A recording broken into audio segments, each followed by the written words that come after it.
Welcome back to the Shop Mini RC, everybody. I'm Ken, and today we have a whole bunch of Injora stuff that we're going to throw on the FMS FCX10, our little beater rig now. We do have a new body coming for this guy, so we're going to get that installed. We also have some tips on how to make this body a little bit easier to remove and whatnot, so we'll do another video for that when we put the new body on, show you the little mods you can do. It's pretty easy. And yeah, I think we have some other FMS based products that we're going to try to throw in here, new bumpers, stuff like that. But right now we are looking at the Injora stuff that will work on this. We got some shocks, servos. Let's go ahead and look at this, and we'll go ahead and dive deeper into it after you guys like, subscribe, share, and hit that notification bell. Thanks. That subscribe is just a click for you, but it means the world to us. We really appreciate it. Also appreciate all the channel members. You guys make this all possible. And we appreciate the community because the community is awesome. That's why we're in RC. Awesome community. Definitely love being part of that. And yeah, can't wait to show you some of this cool stuff. Let's go check it out.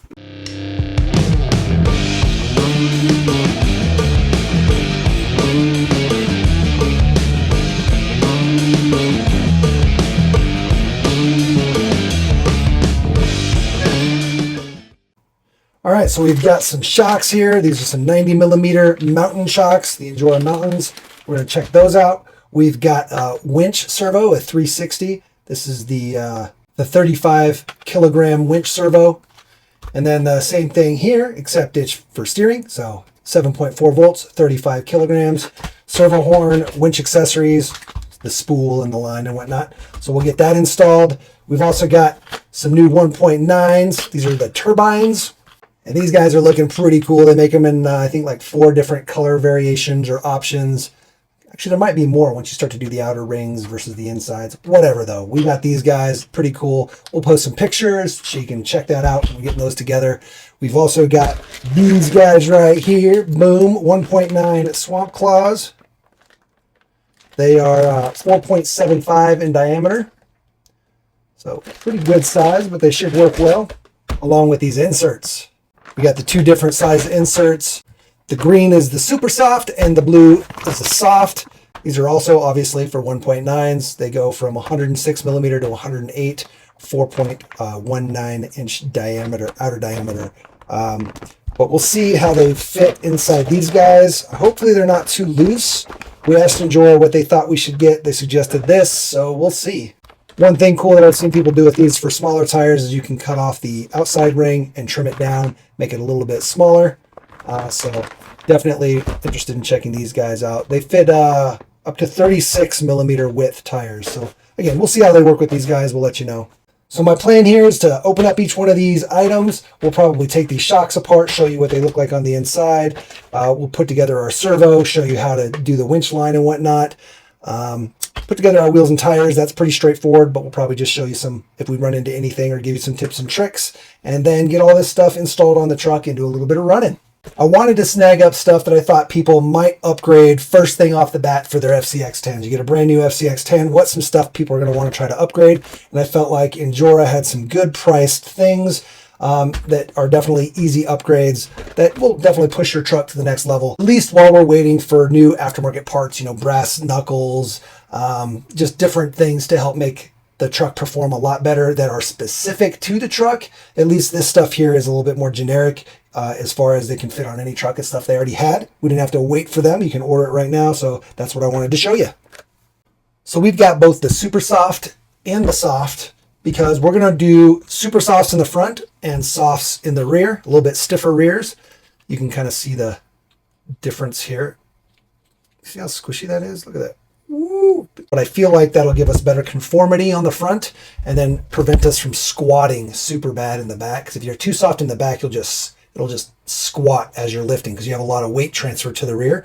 So I feel like super soft fronts, soft rears. I think there's also a red one, which is on Amazon, but not on Injora's site, and I think they are mediums. And then again, we're going to run these swamp claws. There's the specs, 4.75 by 1.65. That's the width by 1.9. We're going to pull out our foams that come with. We're going to use these inserts. Now, these inserts are not directional, so they can go either way. Does not matter. And like I said, one of the things I kind of like about the inserts over these is You can trim them down very easily for a smaller diameter. And then again, the most important reason to use this type of insert, this is a silicone insert. There are some out there that are 3D printed. Their FlubRC has they got it started in the 1.0s. We love our flubs. I just wanted to give some of the Injora 1.9s a try here. Well, we don't have any flub 1.9s yet though. But one of the things about these type of inserts over a traditional foam, on a traditional foam, when you're side hilling, you end up with this happening, right? It just kind of, your tire can squish and you roll, and that causes your whole truck to roll. So your side hilling really suffers. When you throw inserts in there, these inserts really help stiffen up the sidewall. So let me throw a set in here real quick. And it's going to be hard to tow without the wheels on there, but you'll get the idea. So your sidewall now is much stiffer, right? So when I hold it here and I push, you can see, and again, these are the softs, so these are going to be even more stiff. So a good stiff sidewall for when you're side hilling, okay, compared to foam, right? The foam just kind of squishes. You can see it. Versus this guy's got a good sidewall. I'm having to push pretty hard. But then you still have conformity, right? So as you're going over a rock, right, you're seeing it squish in there. You're going to get that same squish with the inserts, right? It's still going to squish. So you're still going to get nice conformity and grabbing over the rocks, but then maintain your side hill. So we're super excited for that. Should help increase the performance quite a bit. The FCX10 is, I wouldn't call it a super heavy rig, but it is heavier than something more performance-based, like a more comp style rig. But I think that these are going to be good. If we find that these are too soft in the front, we may just go with these all around, or maybe we'll order the reds and then do these in the front and the reds in the rear. But I think we'll be good here, especially once we get our tire on there or our wheel on there. It's gonna work real well. Oh yeah, there's definitely a difference in the stiffness. So I do want to go ahead and weigh these real quick for you guys, just to show you the difference.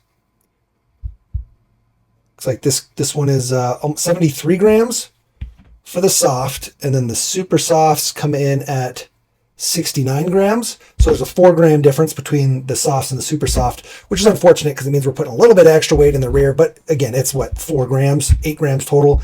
Not a big deal compared to the performance gain we'll have from the stiffer rears and softer fronts. And I think they're like under 20 bucks. So pretty cool. 20 bucks for a set of 4. You can't buy them in sets of 2. It would be nice if they sold them in sets of 2 so that you could just buy what you want to tune with. But it is what it is. We'll be able to two rigs with this. So can't hate too bad. And again, 20 bucks, killer price. And infinitely better than just regular foams. There are two-stage foams, crawler innovation foams, stuff like that people like to use. But I am really just, after using the FlubRCs in the 1.0, the 24th and 18th scales, inserts just, I feel like they perform so much better. It's such a cool technology. All right, let's go ahead and get our wheels and check that out. So here's the turbines. These things look sweet. We got the black. They do have 2 other inner color options. They have a bronze and a gray. We'll show those.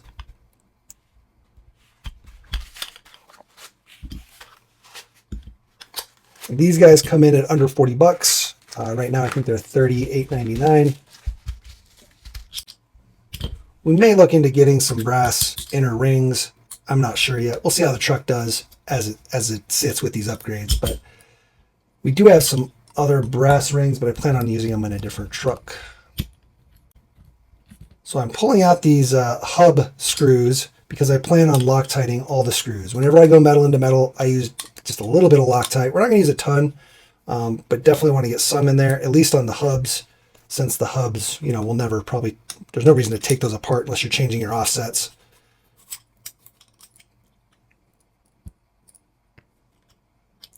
But these are a 3-piece wheel, basically crush lock, and yeah, pretty straightforward. There we go. Now these rings are not vented, so just keep that in mind. If you want to vent, you either have to drill a hole through the ring or vent your tires. We're usually more a fan of venting the tires. We'll see how these feel once they're all installed and everything's tightened up. We may end up venting them, but we'll see. I'm hoping the offset of these wheels isn't too bad on the FCX. We're just kind of going on a whim here. They have a 10 millimeter negative offset, so it shouldn't be too bad. We don't want them sticking out too far.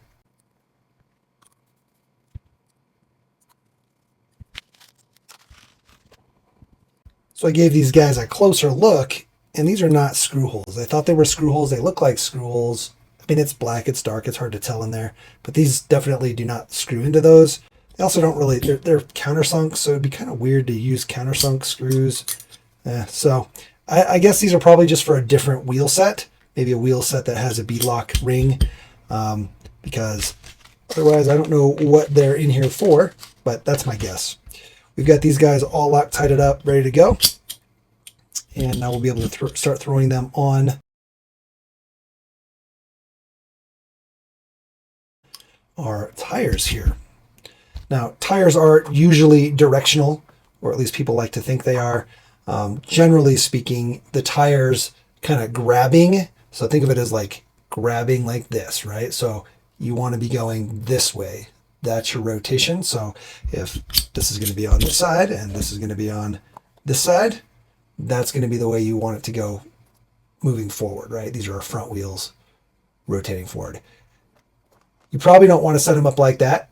You know, I kind of feel like you can set them however you want, but you probably want to at least match the fronts, match the rears. Some people will run, you know, fronts like this and then the rears like this. Some run all four like this, but you probably don't want a left and a right where they're kind of reversed like so. So again, the arrows kind of pointing the direction of rotation generally, but you do you. I've heard a lot of people say they like to run treads backwards depending on the type of tire tread. And they feel like it makes a big difference. Or like I said, fronts different than rears. Just kind of a personal preference, I guess. But we're going to just go with the forward. I don't think it matters a whole ton, at least not that we know of with these. So yeah.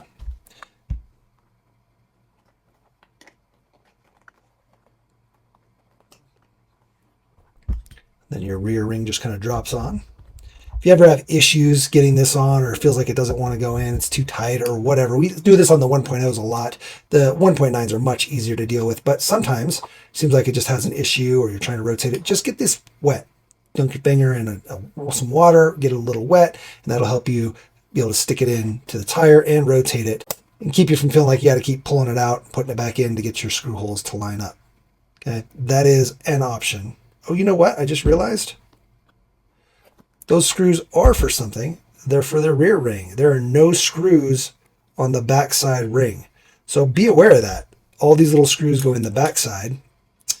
That's so you can swap out the beauty ring here, essentially the inner wall ring, because they do make different colors. So yeah, we'll need to get those in there as well. We are not quite there. A lot of screws on these wheels. There are worse though. Trust me, there are much worse wheels that have tons of screws. I like that these screw in with just 6 on the back. So when you do, once you're there all together, basically your hub and then your ring, once that's all together, to swap to different tires, all you got to do is unscrew 6 bolts versus all the beadlocks on the front, or beadlocks screws, bolts that would be on the front. Some wheels have like 20 all along the front. To change a tire, you got to unbolt all 20. And that is not fun. So let's get this in there, get all these screws put in, and then we'll get our tire on. And these screws do go in every other hole, because the other holes, there's threaded ones. You can kind of see, I don't know if you can see it, like this hole here is threaded. This hole here is not. This threaded hole is for your rear ring. So make sure you're going every other hole. Otherwise, you're going to have a bad day. Actually, they probably won't even go in, to be honest.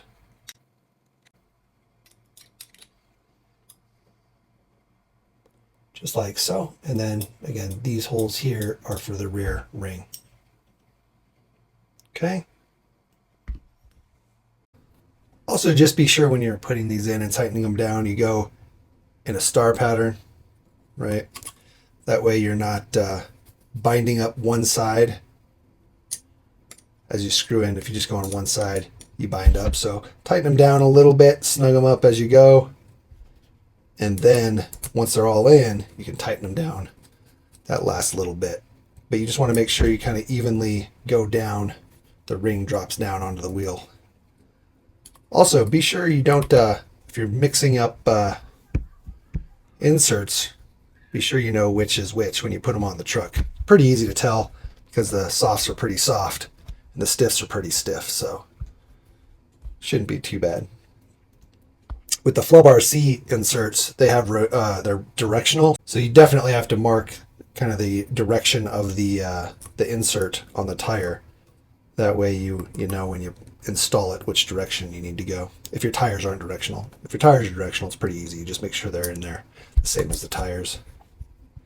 Anyway, we should be good to go here. These are 10 millimeter offset wheels. I kind of worry that they might be a little too offset for our stock truck setup, but we have some 6 millimeters coming, so that'll hopefully get us a little closer to what we're looking for, because we don't want them sticking too far out the fender. Ideally, they still tuck into the fender when we articulate. But yeah, here we go. Looking good. Now, if you want to vent these, you could use a heated up pin, like a safety pin, and poke little heated up holes. You basically just don't want to tear the tire, right? You don't want it to get, like if you're to try to drill it, or I don't know, use an X-Acto and just put slots in it. If you tear the tire, then as you're crawling, it could just make it tear more and more and more. But if you use like a pin and you heat it and push it through, that could help. Or even I've seen people use leather punches. That way it's like putting a perfectly concentric hole. It's not like a tear. That will help prevent it from tearing and give you longevity. I don't know if we're going to vent these at all right now, though. They seem pretty good the way they are. Here's the stock. You can see they're pretty zero offset here. So I think our plus 10s might be a little much, but we'll see. They're about the same width. Very close. These are labeled as 4.6s, and again, these are labeled as 4.75. So they are just a little taller, although they don't look like it. It's not by much, if it is. Okay, so let's go ahead and get these guys set aside, and then we'll work on our shocks. All right, so let's talk about these Injora mountain shocks a little bit. They feel pretty smooth, just right out of the package. Just open them up, haven't done anything to them. A little stiff. I guess it's going to depend on how heavy your rig is and whatnot, so you're going to want to tune appropriately. Same with shock oil. It says they don't come with any shock oil, but we'll open them up and we'll see. I'm sure there's a little bit of something in there, just so you can kind of hear it, and to keep it lubed up. So they do make two different color variants on this. They make the red barrel with black caps, and then they make the opposite where it's red caps, black barrel, and red ends here. They also make a couple different sizes. These are the 90s. They also make a 100 millimeter, 110 millimeter, and 120 millimeter. Now they do sell some extra springs that you can pick up. They're like $3 or $4 for different spring rates if you want something a little bit softer. They go from 0.9 millimeter, 1 millimeter, 1.1 millimeter. There's actually two 1.1 millimeters. I'm not sure if there's just like a different, I don't know why there's 2.1. One's a blue and one's a yellow. And then they have a red that's 1.2 millimeters. Let's go ahead and measure these guys real quick and see where they lie. My guess is these are definitely on the heavier side. So the ones that come on the shock look like they're 1.1 basically, which is again the one they offer, maybe 1.1, which is the one they offer two of on the aftermarket springs, a blue and a yellow. And then this guy here is almost 1.2, it's 1.17. Yeah, 1.17. So they do have, again, a 1 millimeter and a 0.9 millimeter. 0.9 millimeter obviously is going to be your softest spring. These don't feel too bad, especially if we're going to be on a little bit heavier rig. If we're like on a total comp rig or something, then you definitely want the lightest springs. But we're going to be on kind of a traily rig, sort of, so these will probably work. We're probably not going to use the heavy springs. I do like that it comes with our screws, nuts, some spacers, some extra O-rings, and looks like an extra bladder. So there's going to be bladder in there, so that's good. Let's go ahead and open one of these up. See what it's about, just in case we got some oil here. So we'll pull off our spring retainer. Looks like we do have kind of a bump stop going on there.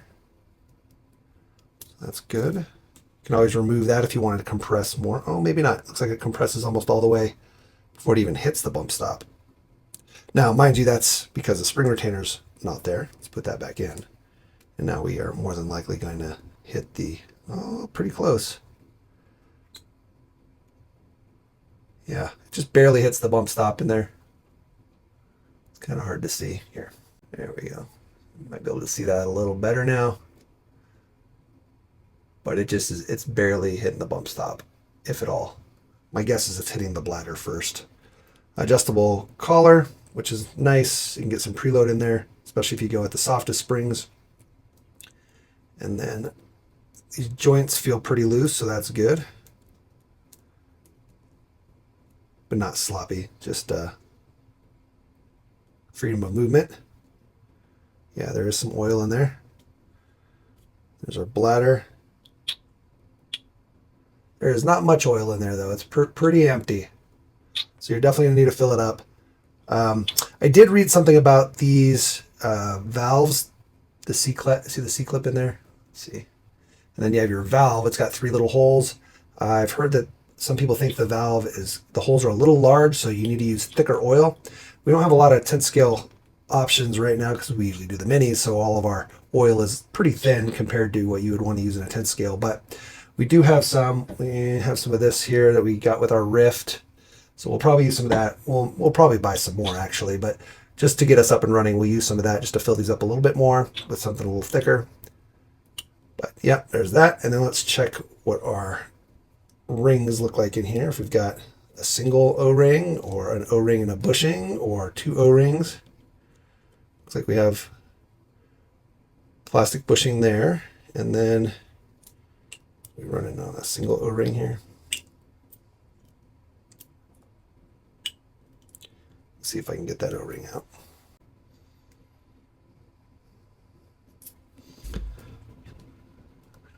And maybe another bushing.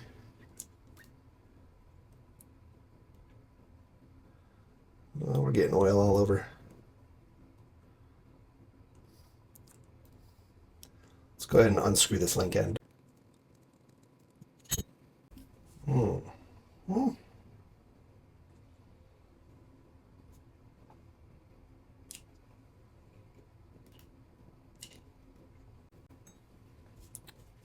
All right, so it looks like we go bushing, O-ring, bushing, O-ring.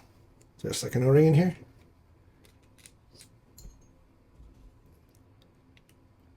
All right. Seems good. That should definitely help it not leak. Hopefully we won't see too much leaking. I've seen some shocks where they just do a bushing and an O-ring or just double O-rings. But here we've got O-ring, bushing, O-ring, and then like an outer bushing. So that's good. And then we do have an O-ring here on the collar for the cap. Not the collar, but on the cap. Awesome. These seem pretty good for the price. $21 for a set of 4, something like that. Pretty good.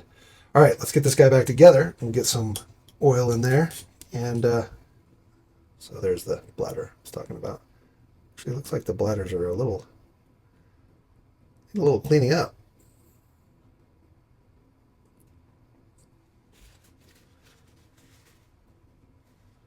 All good though, all good.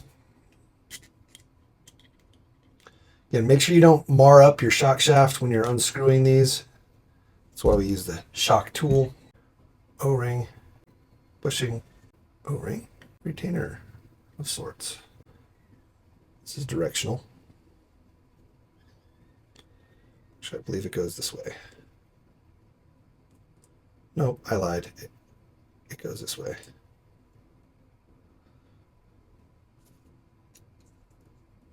Yeah, because it drops into the cap. Make sure you don't over tighten these caps. If you do, you might if you feel binding in your shaft, it's probably because you over tighten the cap. I can get it pretty tight though without it feeling like it's binding up. So that's good. A lot of people like to put like green slime on their O-rings and stuff like that. Unfortunately, we don't have any of that, but if you've got that kind of stuff, or udder butter or whatever you want to use, definitely grease up your O-rings. If you're going to be doing all your shock oil anyway and taking them apart, might as well do that. Like I said, though, unfortunately, we don't have any of that. So we're just getting these guys topped off. When you're doing this, you want to make sure you kind of compress your shaft so that you make sure you've got no air bubbles in there. Bring it to the top, and then your cap should go right on there. No problem. This bladder here is to help prevent cavitation. So hopefully we can get some good feeling shocks here. Now, as I screw this in, you can see it's pushing my shaft out. So I've actually seen people run shocks with no springs, and they just rely on the pressure within the shock itself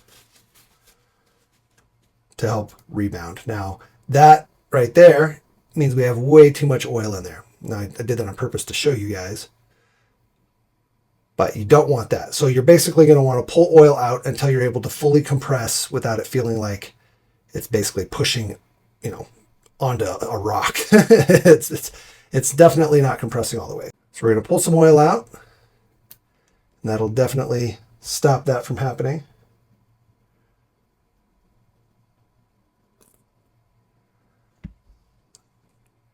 Again, we'll go ahead and compress it.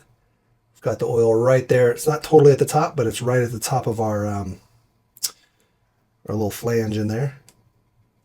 And then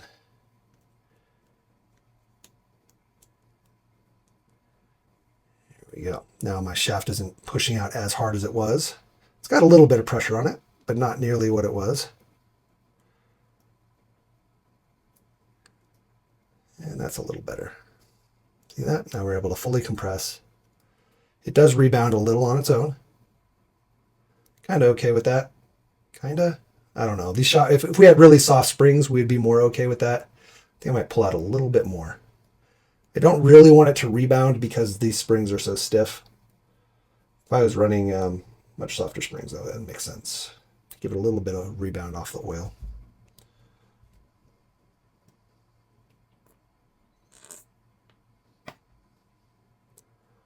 Now you can see we're much lower, but we'll fully compress. Go back on again. And now as we screw on, we're barely getting any, and that's much better. Okay, so you'll just have to tune them to how you like. Some people like them stiffer in there. Some people want no rebound at all. And like I said, some people run with no shocks and a ton of rebound. So it just depends on how you want it. All right, we're going to do the rest and get them on the truck. Now, unfortunately, we are going to have to pull all of our inner fenders off because they do block the shock mounts here. Kind of would have been nice if there was a way to access the screw through there, but I get it. Trying to keep it as clean as possible definitely makes it harder to give you access to that. So we're gonna have to pull all these off, and yeah, then we'll get this shock out. So let me get this one off. We'll do one shock install, and then we'll do the rest off camera. And there we go, just the 3 screws. And then getting this shock out, pretty simple. Just this top screw.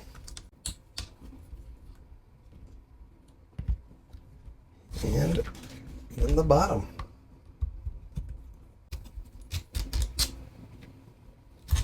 Simple as that. Now, I do notice right off the bat that our lower ball joints, they look a little thicker on the Injora, just a little, but maybe not too bad. And then the uppers definitely larger on the stocks. So we'll probably have to use some spacers in there for sure. Let's check the bottoms. So our stock is right at 7 millimeters. And the Injora, a little bit more, 7.4. Hopefully it fits in there still nice and snug. Won't have to trim anything. Worst case, you can always just take a Dremel and just take off a tiny bit on each side, and then you're good to go. We'll see if we can get it in there without the Dremel though. This upper part we're definitely going to need to shim though, or we're going to have a ton of slop. So the Injoras do come with two different sets of spacers. There is a 3mm and a 4mm. Let's see, up here we are 7.4. And our stock is 11.8. So that's like 4.4mm difference. So we should be able to use just the 4mm spacer here. And we'll actually put it to the front. That way we get a little bit angled back, just a little tiny bit. Give us a little bit of extra articulation, if you will.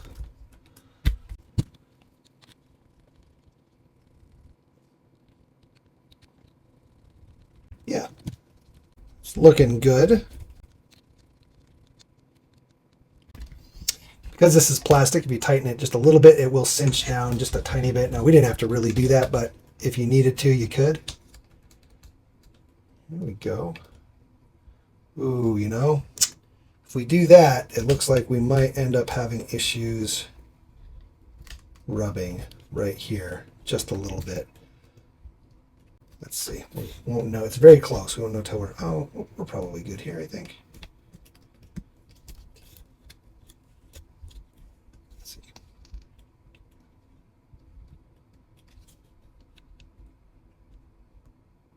Oh yeah. So you can see we can actually bring it all the way back to here before it hits. So we should be good there. That's the max extension anyway. Right, that's as far as it'll go. So we're not gonna hit on our shock mount at all, because once we're in there, we're gonna be like that. So we've got 5mm of movement backwards before we actually hit up here. So yeah, we're good. Yeah, 6.96. And what is our shock again? 7.4. Yeah, I mean that's quite a bit. It's definitely looking like it's gonna be a snug fit there if we try to force it. Yeah, I don't really want to do that. So what we're going to do is we're just going to take a little bit off of one side here, just a little bit with the Dremel, and we should be golden. So I'm just going to stick a 2.5mm driver through there. We're going to take off a little bit here. Just a little bit. I want to get it down to 7mm. Again, you could probably force it through if you really wanted to force it into there, but I don't really feel like that's ideal. So we're just going to take off a little bit, like I said, on each side.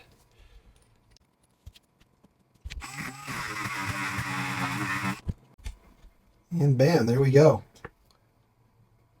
We're right at 7 basically. Okay, so now it should fit nice and snug in there, no problem. Oh yeah, oh yeah. Much better. All right, so it didn't take much at all. Pretty easy. Just need a Dremel. You might be able to get away with just like a drill. You don't even need a Dremel. You can just, if you don't have a Dremel, maybe just a drill with like a sandpaper wheel on it, or you know, like a Dremel wheel on it, basically. Or you could probably use a sandpaper or a file just by itself. You don't even need a power tool. It doesn't really take much.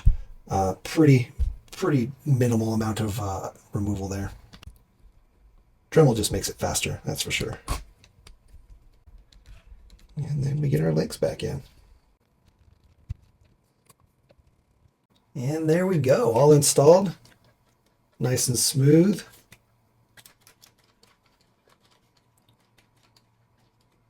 Definitely need a little bit thicker shock oil, I think, but this will work fine. Let me show you kind of the droop that I think is ideal. All right, so I went ahead and threw the battery on here just because there's weight, and then usually you even have the body, so there's even more weight. But here's the stock rear shock and the Injora front shock. You want to tune, generally, in my opinion, you want to tune so that your shock is sitting maybe 50% compressed, maybe a little less on the 10th scale. I'm not sure.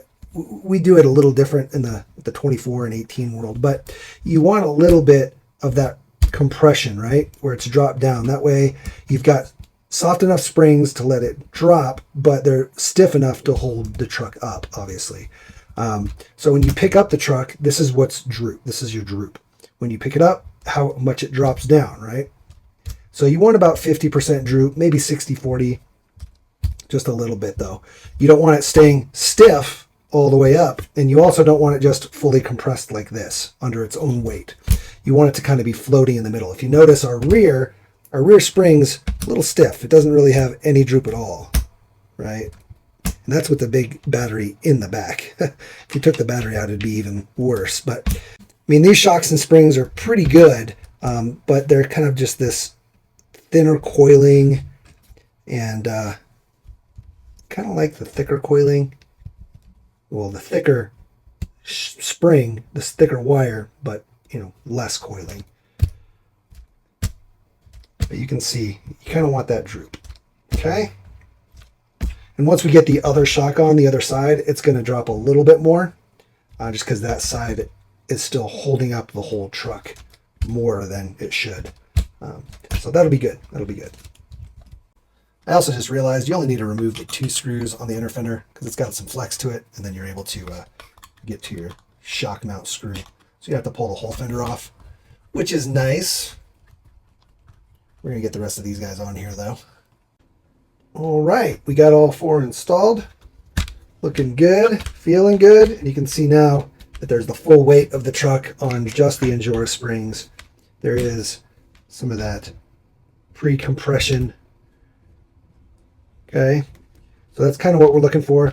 And if you have too much, because your springs are too soft, you can always preload and lift it up. Like if we had a lot more weight in the back once the body's on, or whatever, we're able to preload them, and that's super good. These spring rates actually seem like they're going to be good for this truck. I was worried they're going to be a little too stiff, but I think they're going to be just about right, because once that body's on there, I mean, we might have to preload them a little even.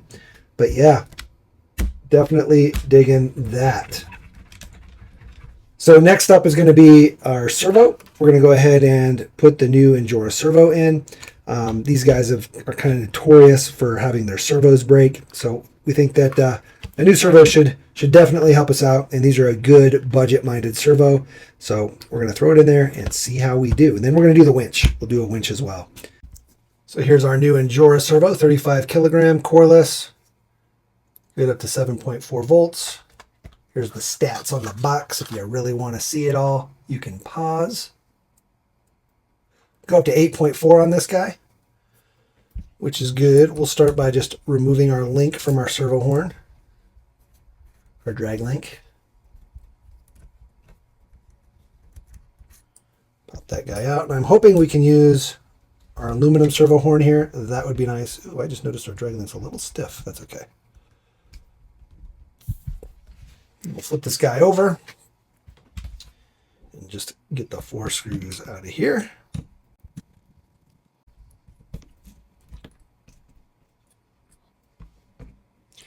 This servo that we're pulling out is a 25 kilogram servo. We're going to be putting in a 35, so that will be a good difference. And you can go a lot more torque than that if you want. But again, we're just trying to show some easy upgrades. Pick them up on Amazon. Nothing too crazy. I really like this servo horn.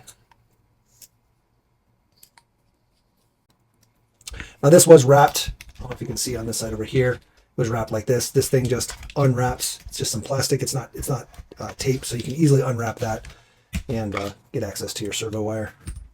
Okay. Let's see. Well, is this going to fit? Same tooth count. Sure is. Freaking sweet. All right, now let's just see if we've got the correct amount of clearance. Here's the issue I'm worried about. The servo's a little lower. It's going to sit lower or closer. We might have to shim it just a little bit. It does come with these. The original has these washers. We can maybe use those, or we can use a combo of those plus the grommets that come with. There's some little grommets that could help. I just don't want it to be kind of sloppy in there. We can throw these little grommet spacers in, which we should. It'll act sort of as a servo saver, a little bit of impact resistance in there.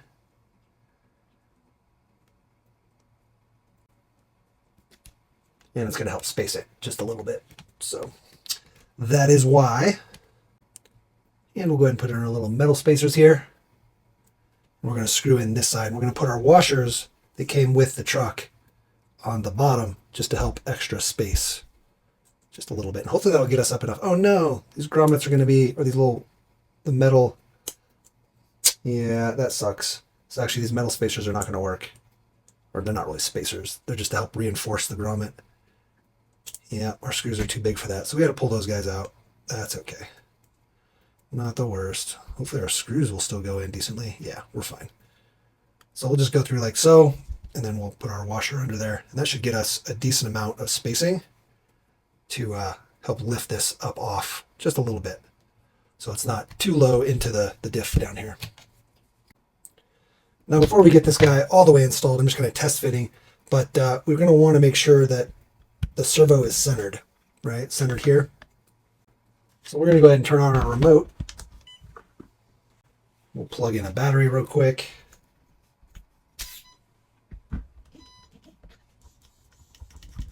Okay, servo's working. And then we're going to just want to make sure that we trim it to 0, to center. Okay, to actual center here on the remote. Which is nice. You have an audible beep at your trim on this guy. And now we know that this is centered. And then we can kind of test fit where we're going to be at. We'll flip it over here. I'm going to leave it on for now. And now we can kind of center our steering. And we can also see where our servo horn is going to go, and we'll try to get that guy on there, kind of where we think center is going to be. Just see where our drag link's going to sit at center, and make sure that we're all lined up there, right? You don't want to throw your servo horn on like this or anything crazy like that. It looks like on this guy, you're pretty much going to be straight 90 degrees off the servo, and that's where our steering link's going to sit. So we should be good there, and then we can just fine tune it with our trim. Now let me go ahead and get the screw in there. We'll get it shut off. We'll try to install it and see how much space we have if we need to shim it more. We're going to use a tiny bit of Loctite here, just on our servo horn, because we're going metal into metal. We don't want it to vibrate and come out. The screw is facing down towards the ground, so you definitely could use a little Loctite in there. Again, then you don't have to over tighten.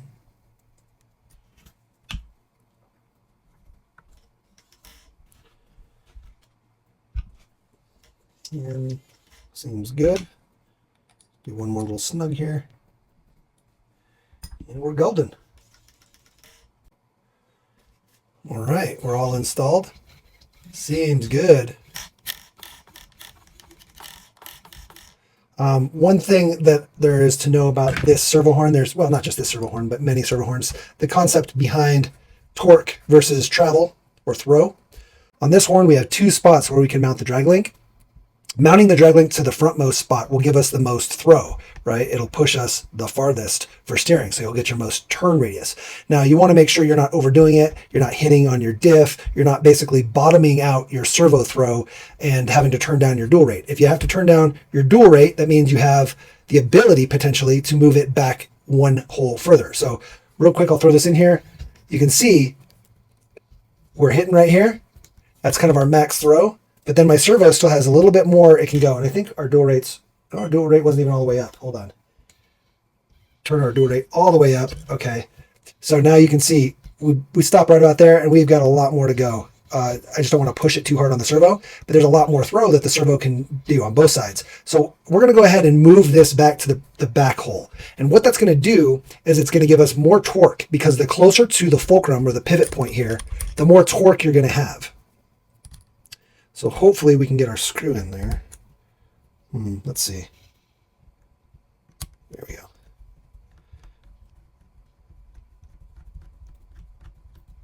And we did put a little bit of Loctite on there. It does make it a little harder because of these links, but we could pop a link off here just to be able to get access to our screw a little better. There we go. Now we can go ahead and move that screw back, get it nice and tight. Again, use a little tiny bit of Loctite in there. So you can see that's where our servo is going to be bottoming out at. Oh, and you know what? I forgot to show you guys how close this fit. This is perfect. It literally, I could fit a piece of paper through there where it's going to hit on the diff cover. Sorry I didn't show that at first. But yeah, we with our basically our washers that were included plus the little grommets gives us just enough And it basically doesn't need anything additional that doesn't come with the truck or the servo, and you are really close. It's really close, but you should be good. If you find that for some reason yours is rubbing, I mean, just the tiniest bit of trimming there or another like 1 millimeter washer would be plenty. All right, so let's go ahead and throw this back on here just so we can make sure we still got full turn radius or steering angle. I always say the wrong thing when it comes to turn radius and steering angle. Steering angle is how much your steering turns, right? How much angle you have in your turn, in your knuckles and all that good stuff. That's your turn angle, your steering angle. Your turning radius is actually affected by more than just your steering angle. Your turn radius is how much your truck actually turns. If you're to go a full 180 back to itself, how far along that circle does your truck have to go out, right? Like if you're here and you go like this, that's a pretty good turn radius. But if you're here and it comes all the way around, not as good of a turn radius. But the turn radius is affected by things like underdrive, overdrive, your suspension, open diffs, lock diffs, stuff like that, as well as your steering angle. So look, we're still basically able to get our full steering angle. Ooh, not quite as much on this side though.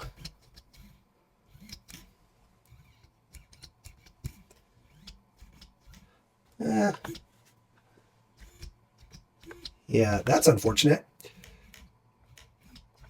So there's actually a couple ways you could adjust that if you want to. If you have more steering angle on this side, so you can I could still keep going technically. I have to turn down the dual rate a little bit there.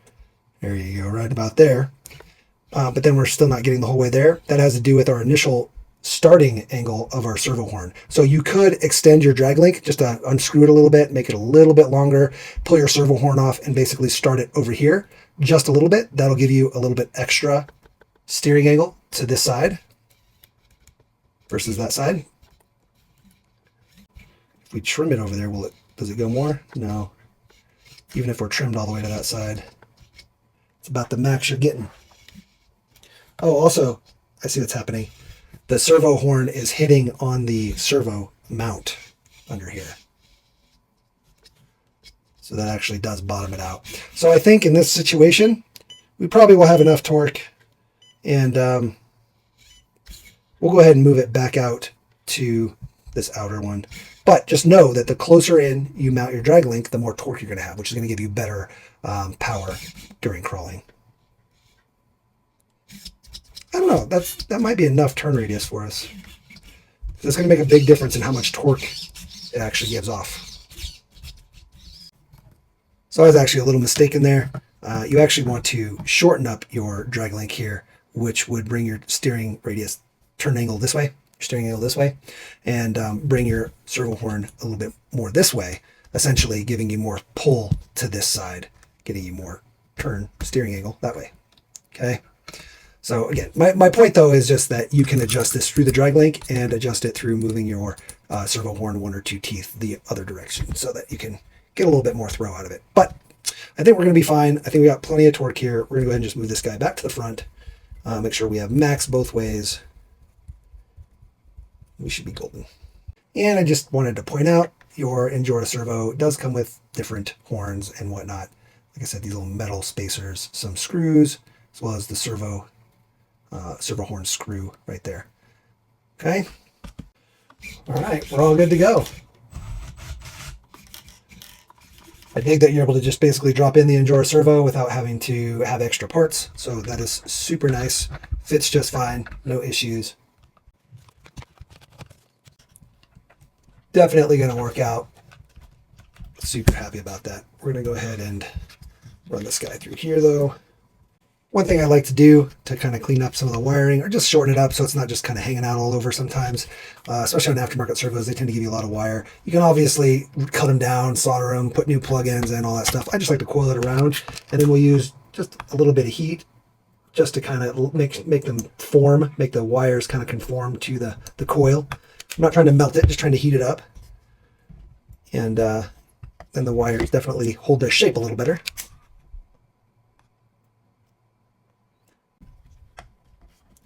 And we're able to just have a nice little coil there.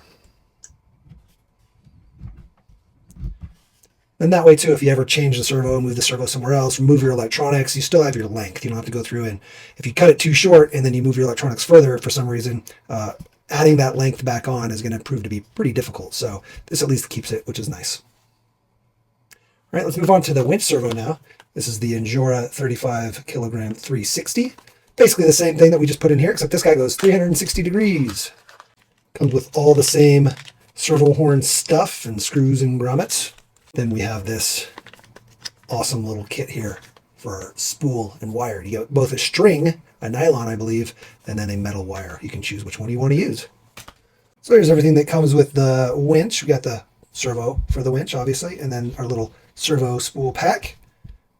Comes with a nice little hook here. Ooh, it's stiff. Definitely stiff. Ugh.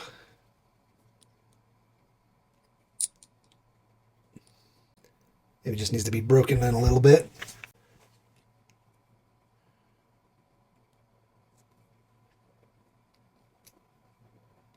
Yeah, it's a little stiff. I don't know what's going on there.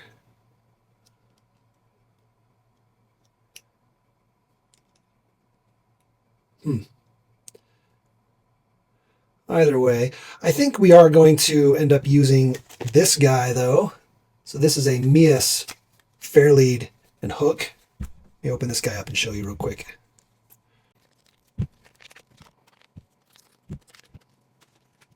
Now this little guy is pretty sweet. It's magnetic. So you hook right onto your Fairlead with this magnet. Drops right on there. Should be perfect for what we're trying to do here. I think we're going to use the wire, not the nylon. And I'm kind of curious how we plan to mount this guy in here. We may have to just cut one of these crimps off, slide it through, and then recrimp it, I guess. I'm not sure. What's the best way to do this? How do you do this? Because it's not going to just go through, is it? Maybe it will. Let's see. Hold on. Maybe it will. Maybe I'm being dumb. Are both these ends the same length? Yeah, pretty close. This one looks a little longer, so we'll go with this one.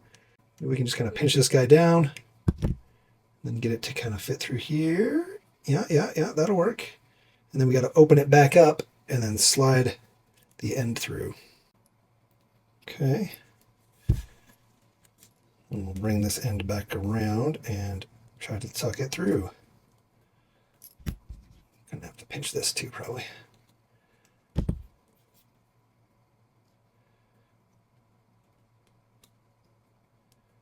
Ooh, our crimp might be in the way. No!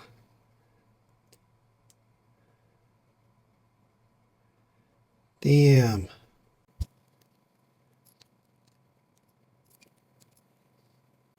So close. Oh, it looks like we're actually pulling the wire out of the crimp here, just a little bit out of this crimp. That's okay. We just need a little bit extra to be able to fit this guy through. So I think this would be the best way to do this. If you guys know of a better way, put it down in the comments.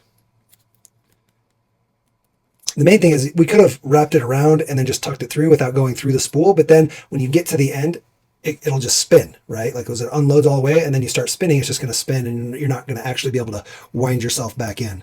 So you have to go through the spool's little hook or little tunnel here. Come on, guy. You should make these loops just a little bit bigger, just so that you can do this.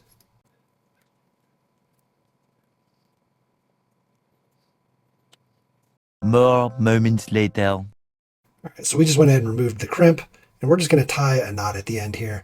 If you have other things to, if you have wire crimp, the lead or whatever that is, or even like fishing lure crimps, stuff like that, you can throw it on here once you passed it through the eye and then crimp it down.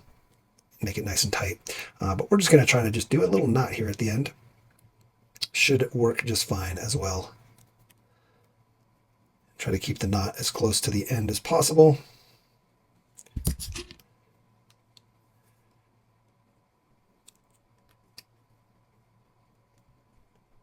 Just drag it down a little.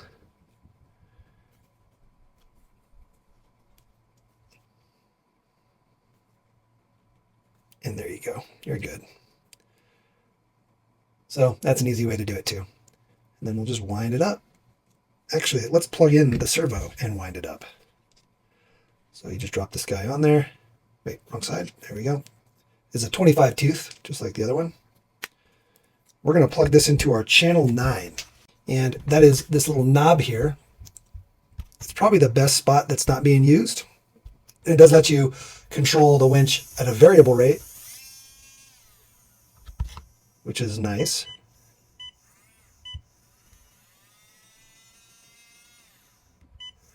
So I definitely dig that.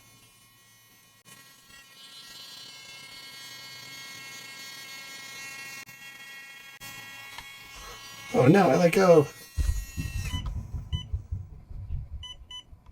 Just got to make sure you're completely centered on there so that you don't have like a little bit of spooling in and it overheats the servo or breaks the line or anything like that. So definitely keep that in mind that if you're using this, you need to be 100% at 0 so you're not moving at all. Okay. Good thing we have an audible beep, huh?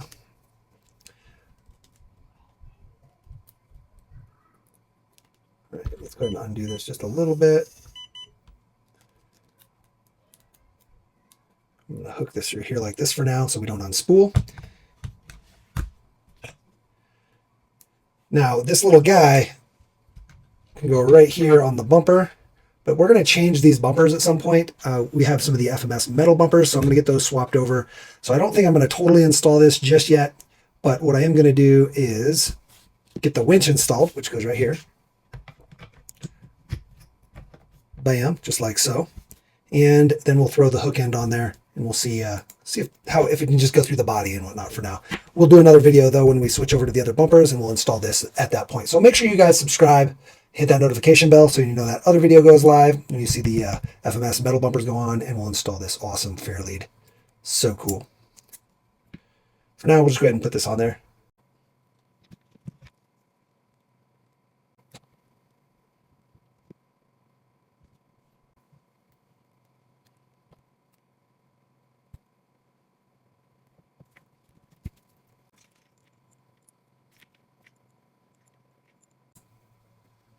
Ooh, that is nice. Definitely dig that. Super cool. It just drops right back in, and it's a magnet. That'll be cool for sure. Now, I know you can just mount this guy right here on the bumper. You have to do a little bit of work behind here on the mount to be able to get it to pass through, but you can definitely do it. Like I said, once we get our metal FMS bumpers, we'll be throwing this on there. So for now, I don't know. It'll probably just hang out. We'll see. Let's go ahead and get this. Oh, I need to get this screwed on for one, and then get this mounted to the servo mount. One thing cool about this Injora winch mount kit, not the servo specifically, but the actual spool and wire. The spool is a 25T on one side, but then a 23T on the other. So you can use it on a different servo if you have a different spline. Our remote's not happy. So unfortunately, unlike our steering servo, which has the hardware, the winch servo does not have hardware. So you're going to need some M3, that's the diameter, M3, and these are by 12. You could probably get away with by 10s or by 14s. You should be fine, but we're using M3 by 12s, and those will drop right in there. And then you're just going to thread them right into the plastic. There is no threading in the plastic, so it might be a little tough, but you'll get them in there. Just keep some pressure on it and screw it down in. All right, we're all mounted in there, and man, is it close. Look at this. Ooh, buddy. Super close, but we are good. We're not rubbing at all. Fits perfect. Got clearance, but it is tight. It is close. You can kind of, there we go. Now you can see better. Pretty sweet though. Definitely dig that. Yeah, this thing just keeps unwinding until we get it mounted so it can stay taut. It's just going to do that. So I guess we probably actually need to have this wind the other way just because we don't want it rubbing on our body mount here. We're going to have to look at that. I don't know when those bumpers are going to get here, so I think I'm just going to go ahead and mount this. We're not going to be using these plastic bumpers anyway. Also, a big shout out to William McHugh from FMS for sharing this Fairlead with us. We didn't even know Mias made this, to be honest. So pretty awesome, and showing us that this works. He mounted his opposite of this, though. So his mount is on the bottom. So his winch is actually down here, and then he comes out through the bottom of his bumper, which may be a better setup. I just didn't want the exposed the winch spool exposed down here. I'd rather kind of just have the servo. I don't know. What do you guys think? Which is a better way? We'll show you a picture of his. I like that this is kind of, I don't know, it's not the spool sticking out. I also like that I'll be able to mount this higher up. If you have the spool underneath, you have to kind of come out the bottom here, which means you have to mount a little lower. I'll show you a picture of his, and then you can see ours and tell us which one you like better. I don't know. Maybe they're both good, I'm sure. But we'll see if we can get this thing to fit up here nice and tight towards the top. We do have a lot of bracketry and whatnot up here. So I guess we'll figure it out. So the first thing I'm going to do is just kind of set this here, get it as high as I can up on the bumper. And then we're going to go ahead and mark it. Just going to scratch some little spots for our screw holes.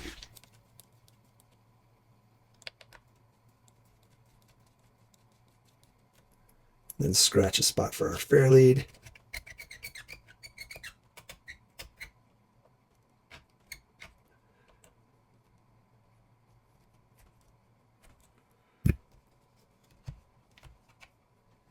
All right, so we can see there where our screws are going to need to go.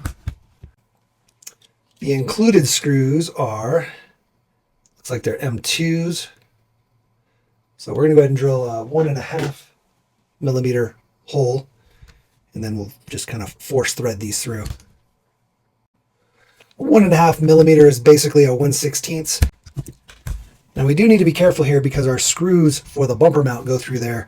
So this might be tight, but we're just going to go for it. YOLO.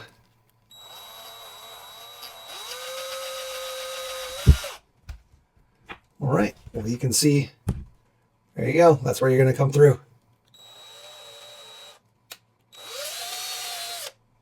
And there we go. Now, we're not totally centered. We're actually off to the side just a little bit.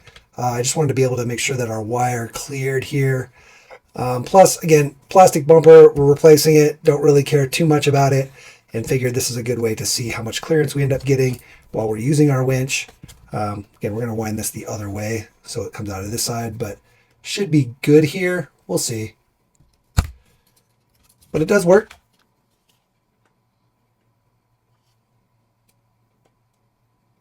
The screws actually don't even need to go that deep. You don't even come through the backside all the way, so don't need a ton. It's just holding the Fairlead on. It's not really structural. And then here we're just gonna drill some holes. See where we come out? Right where the screw is. Not quite exactly where the screw is, but close. So we should be golden here as well.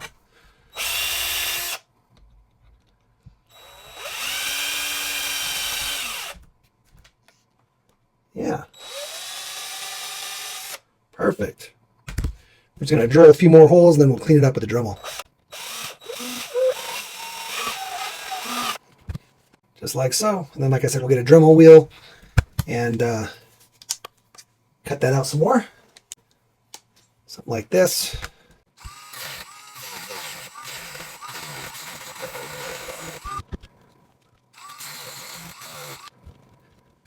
Unfortunately, our Dremel wheel is too wide to go deep in there, so we'll probably have to X-Acto it or do some more holes with the drill, and then we'll X-Acto it out.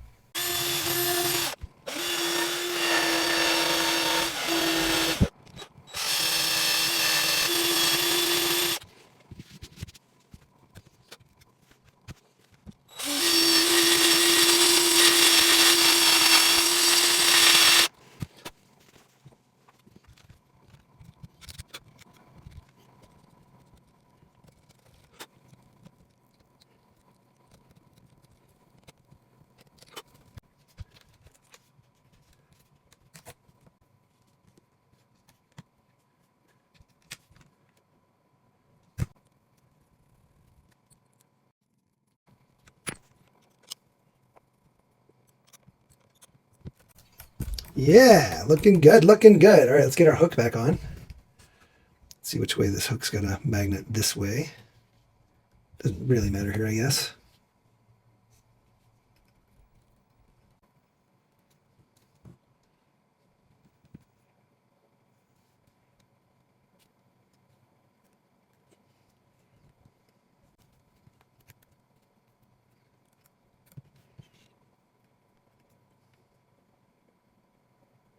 This little grub screw is definitely something you want to Loctite because it doesn't tighten. You can see it just screws all the way through. So you can't really get it super tight. So we're just going to put a little bit of Loctite on the end here. Get in that thread in there a little bit. And get it nice and coated. There we go. All right. Nice. And then this should go ahead and hook right in.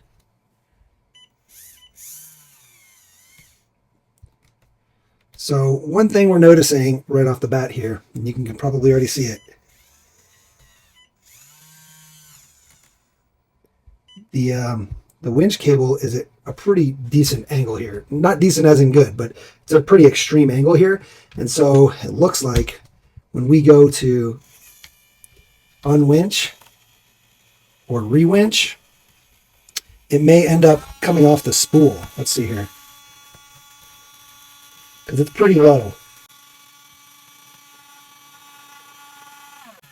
All right, so if we decide to start winching back in, yeah, all right, it's going to wrap underneath. Yeah, that's getting close. And it's going to, yep, that right there. You see that? It tucked underneath the spool. That is bad. So we're going to have to put something in here that this sits on, so the winch goes up and over to get it a more straight shot into there. This may be a reason why putting the servo or the winch spool underneath and having it come straight out the bottom here, even though your Fairlead is going to be much lower, it'll get you a straighter shot to the spool. So maybe that's the advantage there, because yeah, right now we're at a pretty big angle dropping down, and without something kind of holding this up here, it's definitely going to come off the spool, and that's not ideal.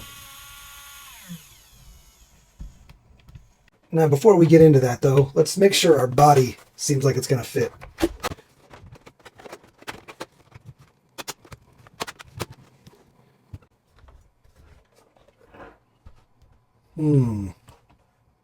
It's hard for you guys to see in there, but it looks like we've got plenty of clearance. So that's good.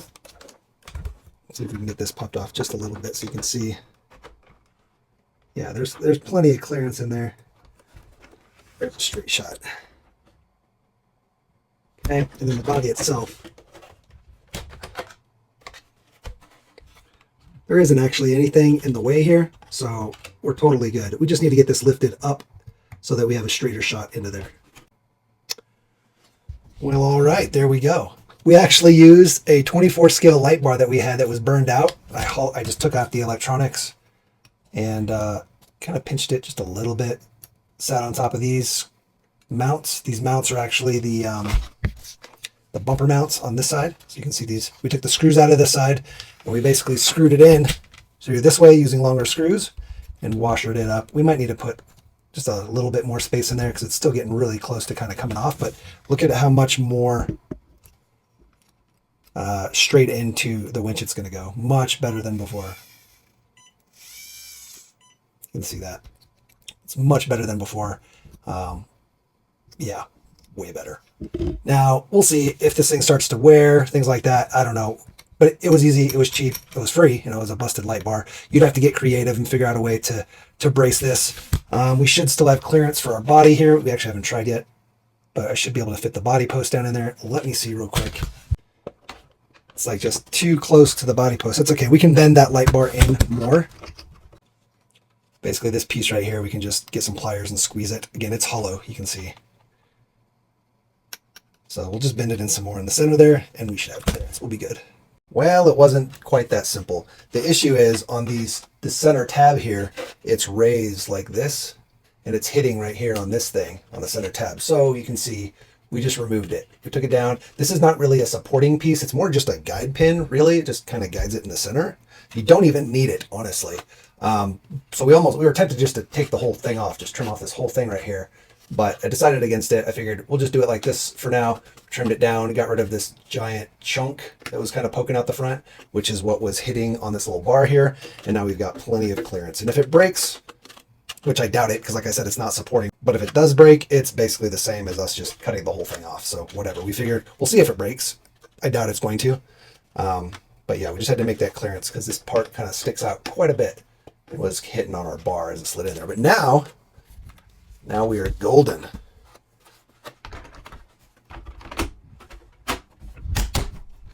Boom. Nice and flush. Looking good. Simple as that. Digging it. And now we've got winch.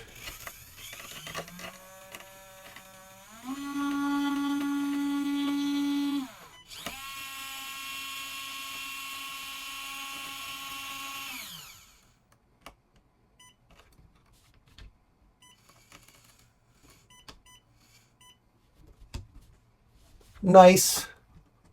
I love how flush it is, and that's magnetic. Pretty sweet little deal here. And it's nice that the winch fits right in there.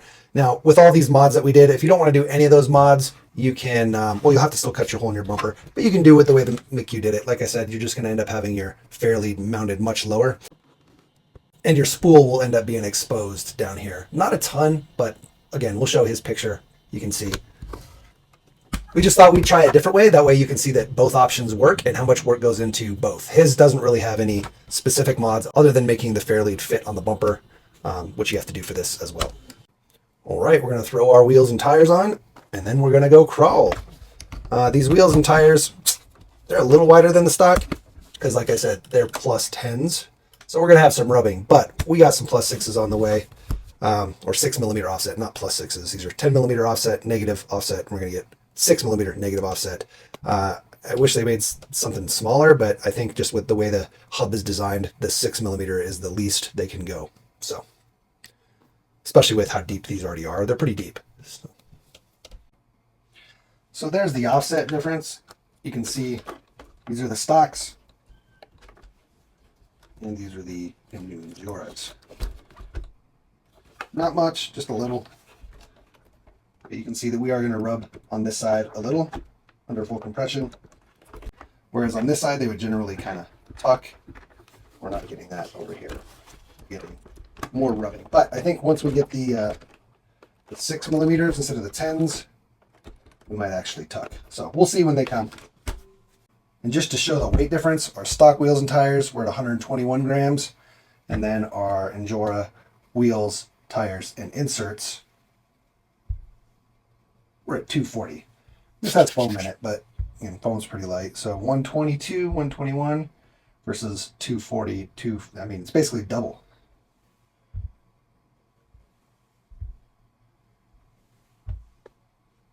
Pretty dang close to double. So that's going to help us get some weight down low. Now, generally, you don't want a lot of rotating mass, but this isn't too much. And again, it's not like we're adding brass or anything. You could add brass rings and stuff.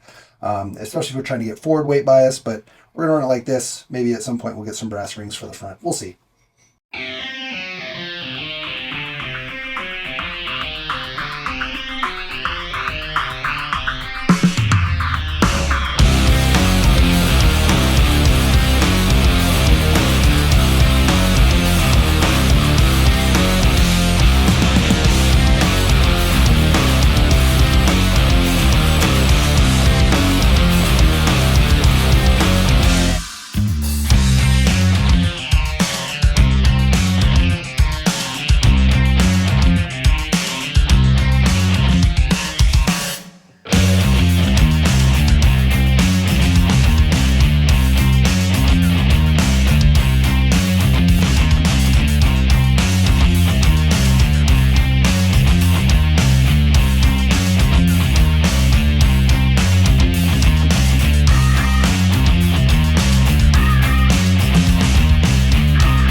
All right, guys, we're back on the bench for a second. I wanted to show you the offsets. We did get our new 6mm offset hubs, and unfortunately, they are so low that the axle shaft has a little bit of a nub on it.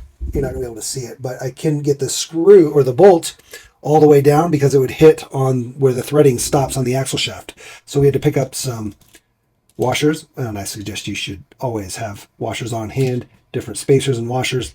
This whole pack here was like $7 on Amazon. We got it next day, basically. But their M5s are what you need. You need M5 washers. Basically, I'll put the little chart up over here, but you can see the M5s are basically 5.3 to 5.5 millimeter inner diameters, 9.5 to 10 outer diameter, and then 0.9 to 1 millimeter thickness. It's quite the range, actually, when you think about it. But again, these are just basic washers. They fit right in there. And then you can get real nice and tight on your wheel nut there. Now, I just wanted to show you that little bit of offset. It doesn't show up a whole ton, like it doesn't look a huge amount of difference, but we went from 10mm offset to 6. So this side is the 6mm and this side is the 10. So you can see it should be 4mm of offset difference.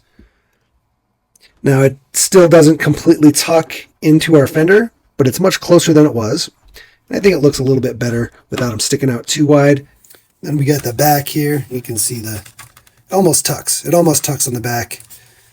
But then compared to our 10 side here, it definitely sticks out a little bit further. Not going to get that tuck, not even close. And I like the 6s just being a little bit more narrow and getting closer to tucking. But you can run it with the 10. Just you don't want to have to buy them or worry about using a washer on there.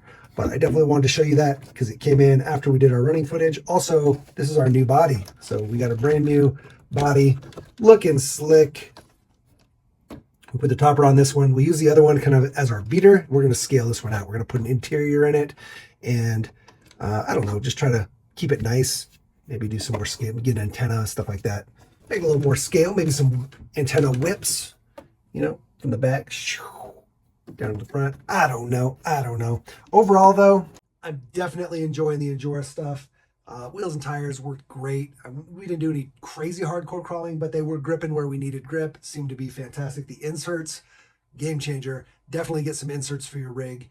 And then the winch is just fun. You saw we had some fun with it. I love this little Mias setup here. But the winch itself, fantastic. Plenty of power. Like it literally can pick the truck up. So that's freaking sweet. And just definitely have to think of how you want to mount it in your FCX10, whether you want the spool on the top, kind of like we've done. Definitely takes a little bit extra work. Still not totally happy with the kind of internal roller. We probably want to put some bearings or like kind of a roller tube on there so that we don't get too much wear and tear. You can see we've already got a little bit of wearing happening there, but we'll probably rebuild this at some point. Like I said, I just don't know what we're going to use yet. We got to get creative.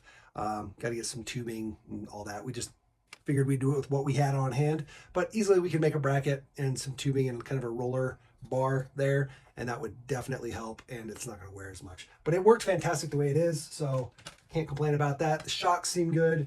I do kind of wish we had some thicker oil, so I'd recommend definitely going with some thicker oil, especially if you have kind of a heavier rig or you're using the stiffer springs. But other than that, some cheap, easy upgrades. Pick them all up on Amazon. Everything on Amazon. We'll list all the stuff down in the description below, along with our washers and the screws that we use to screw in the winch, since you have to have your own hardware for the servo there. But other than that, everything else is pretty easy. It comes with what you need and works out well. I definitely dig it. Loving the inserts, loving the tires. The wheels look great. My wife loves the wheels. In fact, she was doing some of that beginning driving in the very beginning of the video. She was driving it there, so having some fun out there on the Red Rocks. All right, guys. Well, I hope you learned something with this video. I know this was another long one. Why don't you put down in the comments below rainbow turbines, because that's what we have here, rainbow turbines. then I know you watched the whole video, and it's just a fun thing to see everybody commenting, and people are like, why is everybody saying rainbow turbines? So I definitely have fun with that. So until next time, make sure you guys like, subscribe, hit that notification bell, do all those things you do at the end of videos you want to support, channels you want to support. We appreciate the click on that subscribe button. It's just a click for you, but it means the world to me.